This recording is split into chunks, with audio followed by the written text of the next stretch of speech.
Not a bad venue.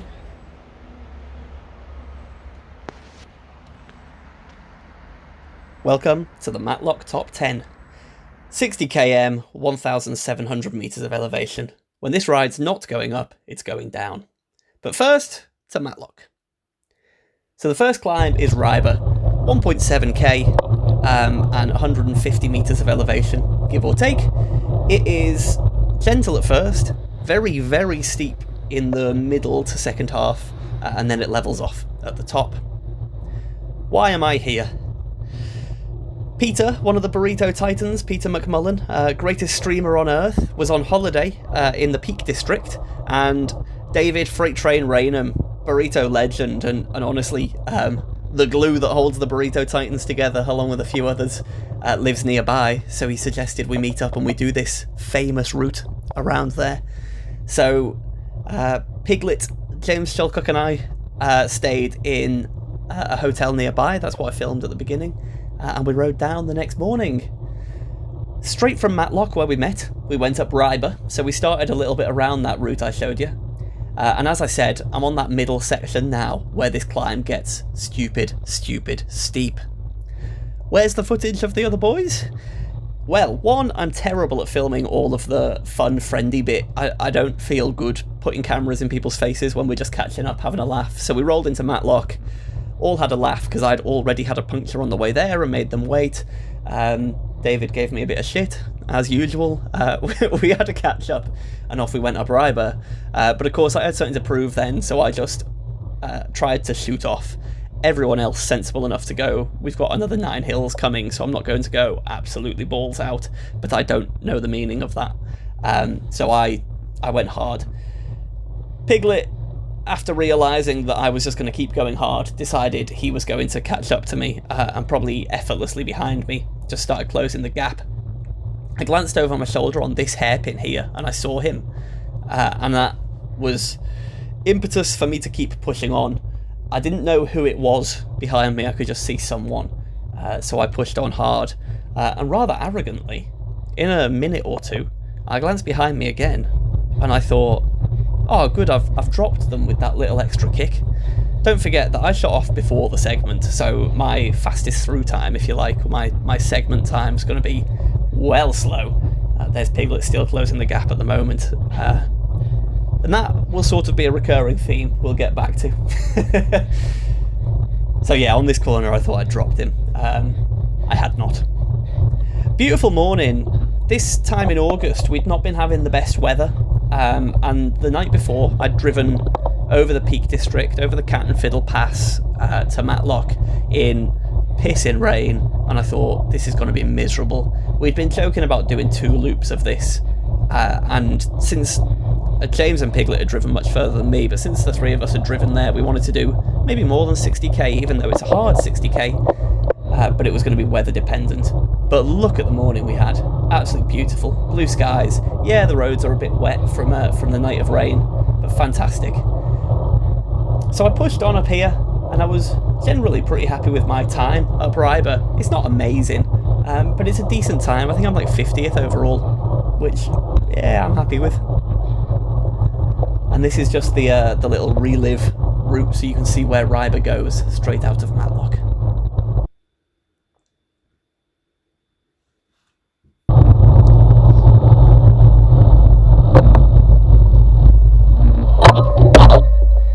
Where's Piglet? Did he stop? Oh, he's got a soggy tub.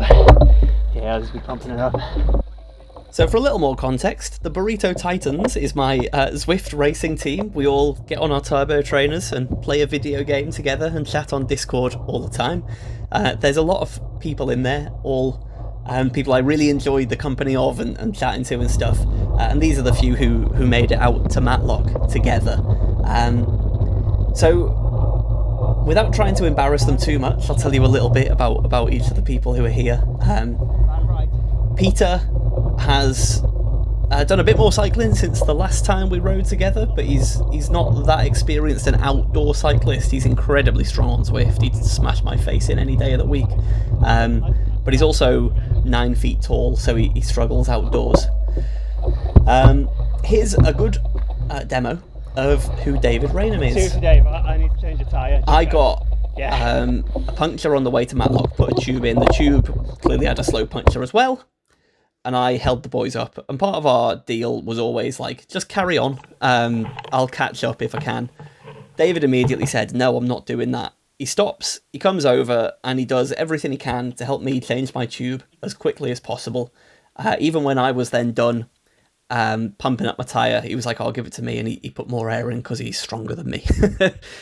So he's organised this, and he'll forever tell anyone, oh yeah, I wasn't keeping up with that. Absolute nonsense. He's an incredibly strong cyclist, very good at especially the kind of flatter or draggier efforts where he can sit down and just grind out big power. So quite often you'll see that David's on the front when we're going along rolly sections of road. And there you go, 4 times speed. David helped me get my tyre up and rolling, and off we went again. I hope I didn't hold them up too much, and after this point I stopped holding them up at all. So that was allegedly a climb, Holloway, but we didn't seem to do all of it. I'm not sure why that is, or if I've got the wrong Strava segment or something, but that's why there's no results for it. Not because I would have come last, because I had to stop halfway up, honest. And very kindly they did wait for me at the end. That's pretty kind of you. Seriously, don't wait for me to happen again. Don't hold them all up every on the day. I'd happily chase and fail rather than hold you all up. See me right now? Yeah. Check this check this tube for me. So off David and Peter go down this hill, and behind me we've got James and Piglet. Piglet, if you watch Phil Lovett's videos, you'll know the man by reputation as an exceptional cyclist, or a really exceptional cyclist, but also just a great guy who helps all of us because he's experienced, he's talented, but he's a very good coach, even though he likes to say that he's not.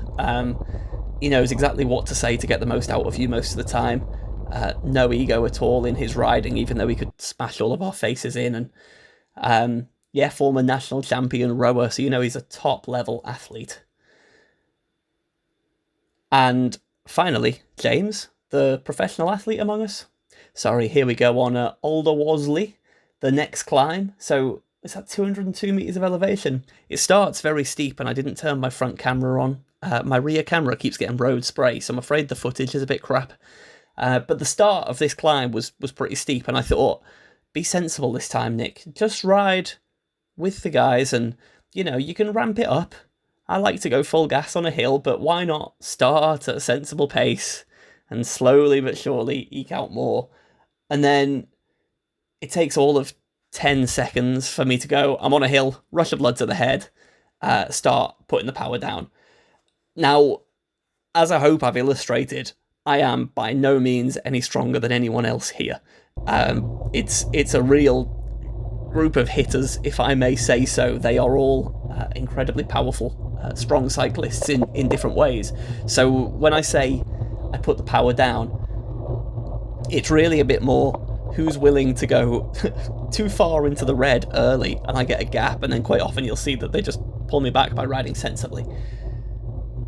So off I went on this climb. David very kindly made sure that he was near enough to shout at me that there's a right turn in case I didn't have the segment on, or in case I didn't have the route on Strava. Made sure I was looked after.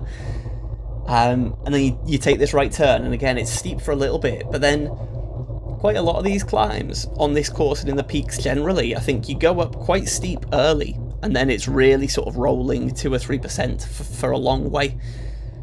What's really good about that for me is, as you may know, I've been trying to focus on keeping speed up on false flats, or getting up to speed on false flats, rolling over the top. So almost every one of these climbs is good practice for me, because I'm mentally quite weak, and I'm quite comfortable pushing against a steep gradient.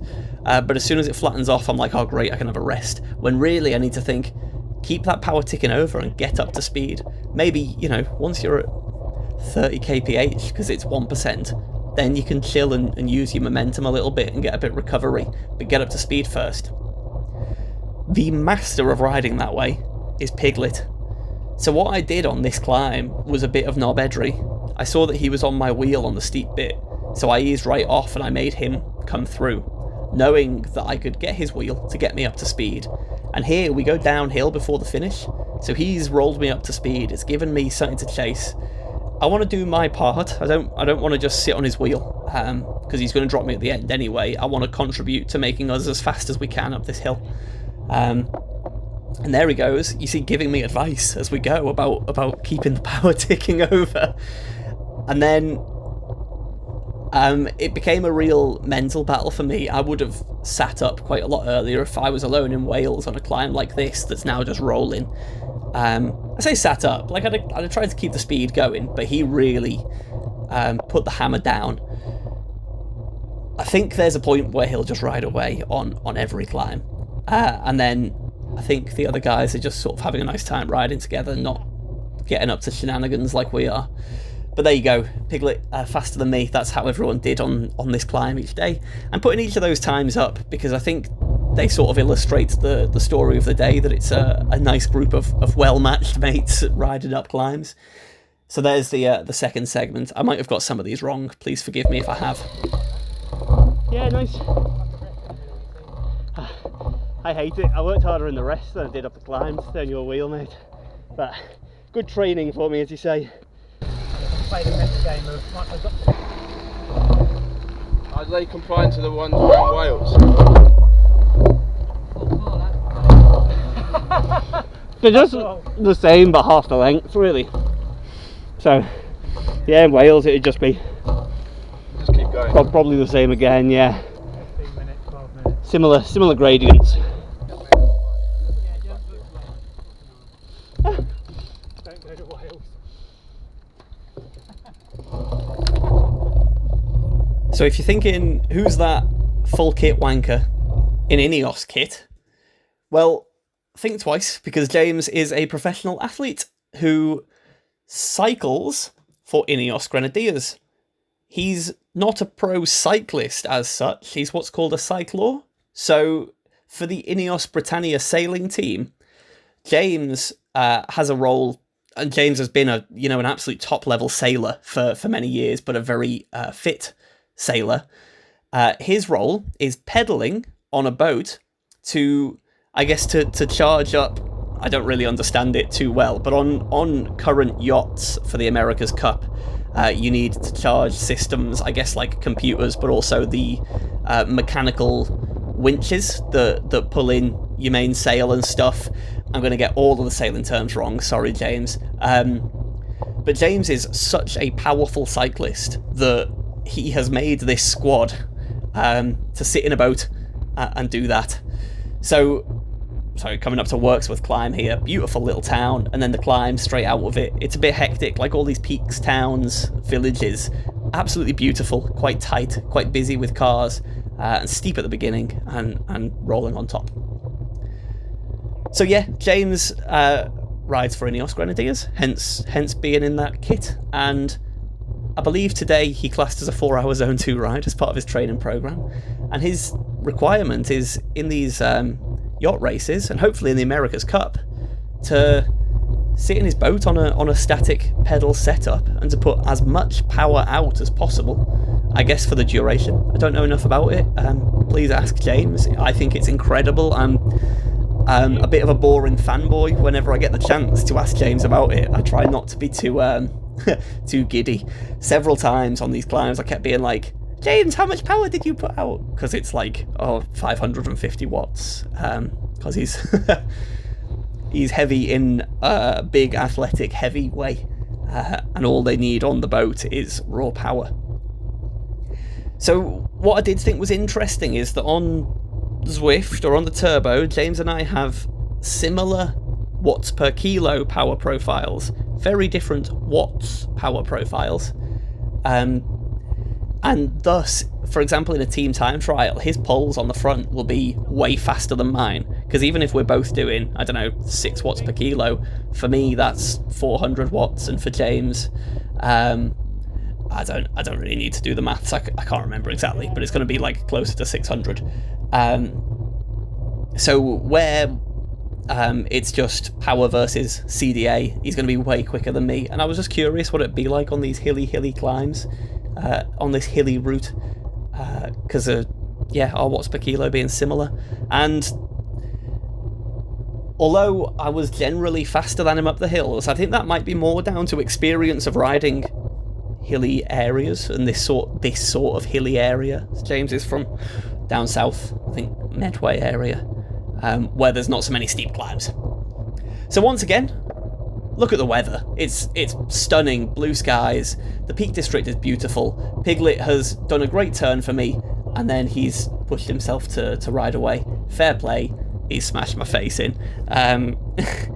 It's all in great spirits, and that's something I love about riding with this group.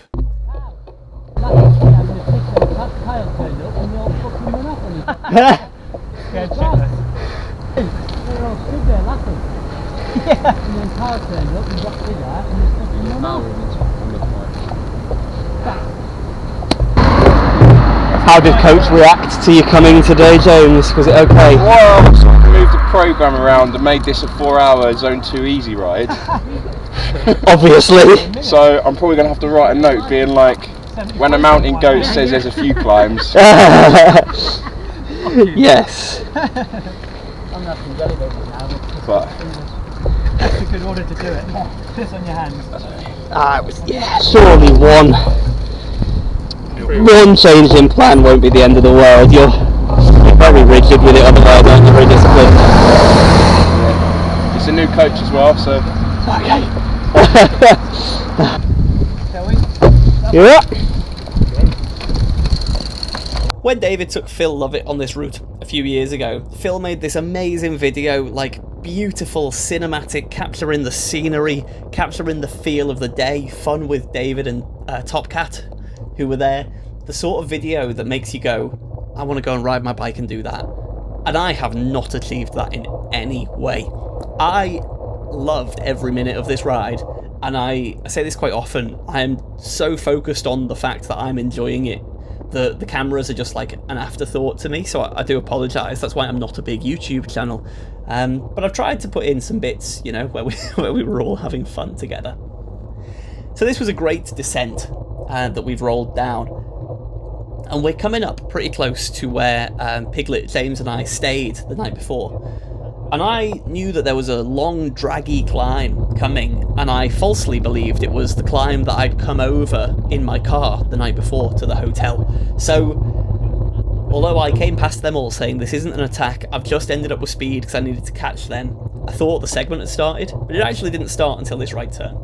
So this is Bonsall. It's nearly 3 km, but you only gain about 100 metres. So you do this steep section here, and then it's really, really draggy for the rest. Very not me, as I think I say later on. There's Piglet and James just behind me, and they're going to kick my head in a second. So I went hard too early on the main road before it was even a segment, but also that doesn't matter at all. And as we were coming up here, I was really enjoying kind of the scenery. It's quite a pretty climb. And then it became very draggy, and I thought, right, just focus on holding Piglet's wheel. The road's shit. It's basically not a climb at this point. It's a false flat from here to the summit. And Piglet is a machine, so unsurprisingly, I didn't do very well. And I think somewhere around here, he just absolutely batters me. He just rides away. It's not like a big attack. It's just sustaining more power or more watts per kilo than I can keep up with. And it didn't take too long once he was well away for me to kind of give up, unfortunately. Let's admit that. This is climb 5 of 10.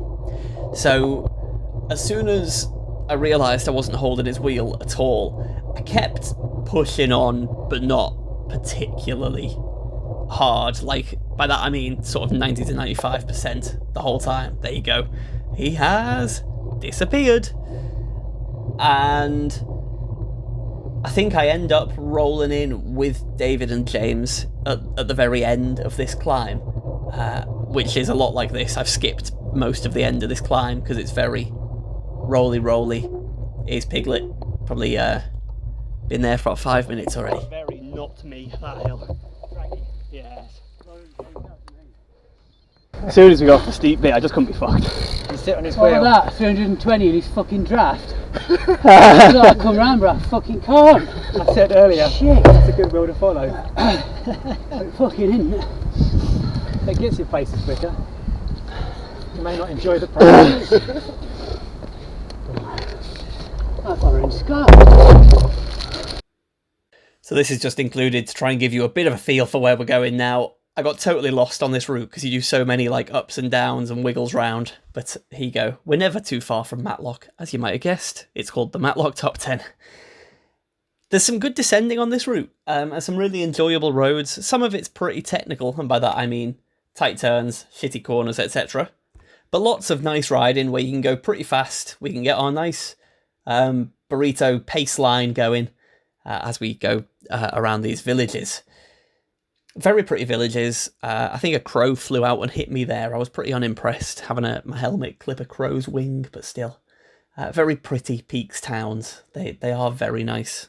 I hope you could hear in that footage before David complaining about James's wheel. James is so strong, as you'd expect, of course, but the power he puts down is unbelievable. As soon as you're sort of rolling over on these false flats, he's just flying along.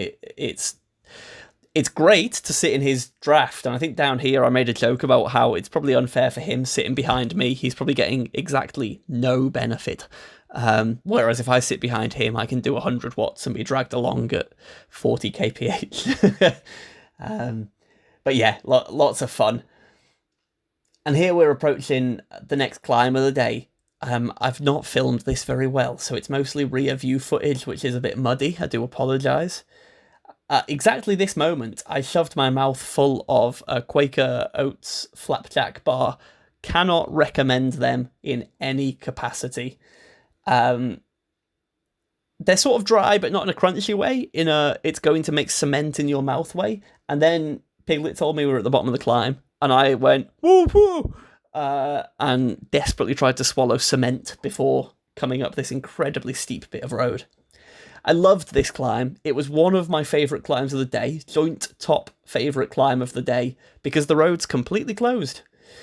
Halfway up anyway, you do that lovely steep wiggly bit, like really steep wiggly bit, and then big cement blocks in the road because the road has subsided, but you can fit a bike around it. So the atmosphere is lovely going through this forest, windy roads through this forest. Roads subsided on the steep-sided valley, means there's no traffic coming, and you get to have fun. Part of the reason I might have liked it is Piglet smashed me through every single gap. But then all those cement blocks slowed him down, and that meant that I could see the line he took and try and be faster just through those bits. So I kept catching up to Piglet through no cycling merit whatsoever, which was lovely. Then felt like home for a little bit, sheep blocking the road, just like Wales. And even though those cement blocks gave me every advantage, Piglet still smashed my face in. Fancy that. So good times all round. I wanted to try and ride through some of those gaps, but I just never managed it. And this is that climb that we've just done. I think. Maybe I've got all of this wrong. Who knows? But a lovely climb. Stanton Lees, was it called? Your campsite, Pete. Yeah. Is that your children making music? Where's Daddy? Casper wanted to go to the tramway museum. You can't. Dad's out with his friends.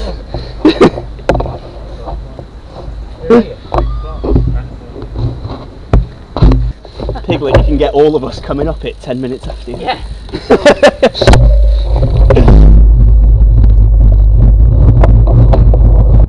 So yet again, a lovely descent after a nice climb, and here we are approaching Stanton in the Peak, I think it's called.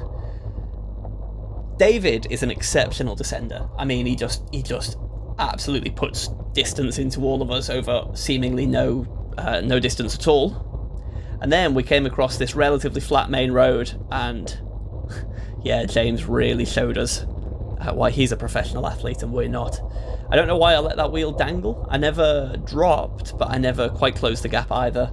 And then here, testosterone flowing, I decided it would be my turn with my meagre 320 watts to get on the front. Oh, just before the climb, what a shame. They didn't actually get much benefit from my draft because we have to turn right immediately. Oh, I'm a knobhead. I am an absolute knobhead. So this one started really steep. The gradient on my Garmin has been pretty well behaved for this ride, but it's well off here. Obviously, I was going up a 15% climb and it's saying -7. Not true. But by this point, I was really starting to feel pretty tired. This was the 7th climb, and I was not pacing them. I was just going for all of them. So obviously, I'm not going to be doing the final climbs at the same pace I did Ryber. Piglet taking a swig from his bottle. I've not asked him about this, but while processing the footage, you can see him do it quite often. And at first, I wondered, quite often he'd come past me, ride away, and then take a swig from his bottle. And it wouldn't surprise me if that was a mental cue he'd got into. I knew cyclists who used to whistle once they'd put time into someone. You start whistling a tune and it's a mental game to fully like break someone. Like I've gapped you and I've still got breath to whistle. I wondered if Piglet was just like, I've gapped you and I've still got the mental faculties to just get my bottle out and have a drink. But he does it behind me as well, so maybe he's just very disciplined. Anyway, yeah, put time into me. Nice times from the group there. And this view at the top was lovely. This is what we were chatting about. And alas, this is where I lost my glasses. I took my glasses off to look at my phone. My sunglasses were a bit murky. I took them off to look at my phone to take a photo, and I put them down somewhere, and I just never saw them again. Tragic. And that's also where my front camera died. So this is Rowsley Bar. This is my joint favourite climb of the day. This could have been anywhere in the Clwyds or in Wales. It was stunning. It had ferocious gradients. I think 1 km at 15% it claims. I'm not convinced that's true. But it has this switchback section in the middle, through the woods on a switchback, which is magnificent. We were all pacing it, believing there was a flat or even a downhill in the middle, because whoever plotted this route must have turned around for a little bit. So all of our Garmins were saying, yeah, there's a descent in the middle. There is not a descent in the middle. It is over 10% all the way. And that got in a lot of our heads. Really, really messed with my head when that respite didn't come and I had to keep pushing on. Although you can't see forwards, I can tell you exactly what has happened on this climb. I've held Piglet's wheel till just under halfway, and then he's ridden off. And that is reflected in the times. My powers are getting worse, but they're still, respectable enough in my opinion. Rowsley Bar is the one I'd like to come back and have another go of. Now, this is a content warning. If you don't want to see an almost crash, please skip ahead a minute, maybe. This is a relatively serious example of us riding quite sensibly, but I have had to absolutely slam on my brakes there because a car has come at a bottleneck in the road, and James is just heavier than me, so he couldn't stop as quickly. Bumped my back wheel. Unfortunately, after that, I had no gear shifting on my rear derailleur. This old granny came to help. She said, David, get out of the way. I know Di2 better than you. But Doris couldn't fix it, unfortunately. Oh yeah, here you go. That cable. I just thought this whole section was quite comedic. All of us hunched round my rear camera, like looking and nosing in. All that had happened is, on the back of my rear mech is a cable that goes to the Bluetooth junction box, and then a cable from the Bluetooth junction box back into the bike. And the small cable had gone into my rear mech, my block, and it had severed. So all I needed to do was unplug the Bluetooth junction box for now, and then I had gears again. And when I got home, spent a £5 on a new cable, no harm done. James, no surprise at all, the sort of guy he is, was concerned, was offering, if I've broken anything, let him know and he'll help, and asking me to have a look at what's where and if anything's bent. And I don't think it was his fault in the slightest. It's just physics, and it didn't cost much to replace. So I've skipped over Sydnope Hill there. It wasn't my cup of tea. Also, you'll have noticed James beat me up it as well. So fair play. That's why I'm not going to talk about it.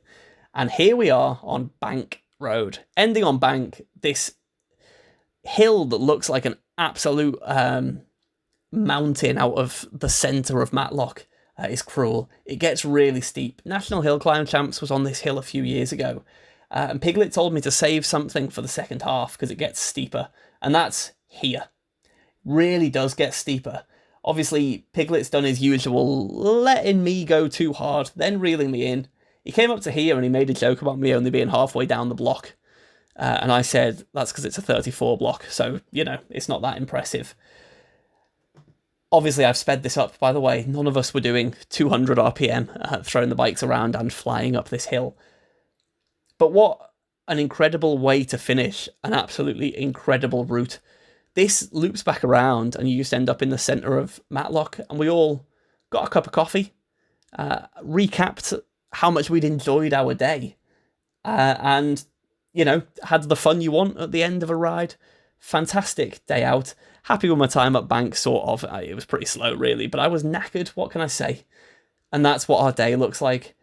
Thank you to all the guys for making it such a great day, particularly David for organising it, and Piglet for organising my accommodation. Thank you to you guys for watching this video. I really did love this ride. Sorry it's taken so long to make the video. Cheers, guys.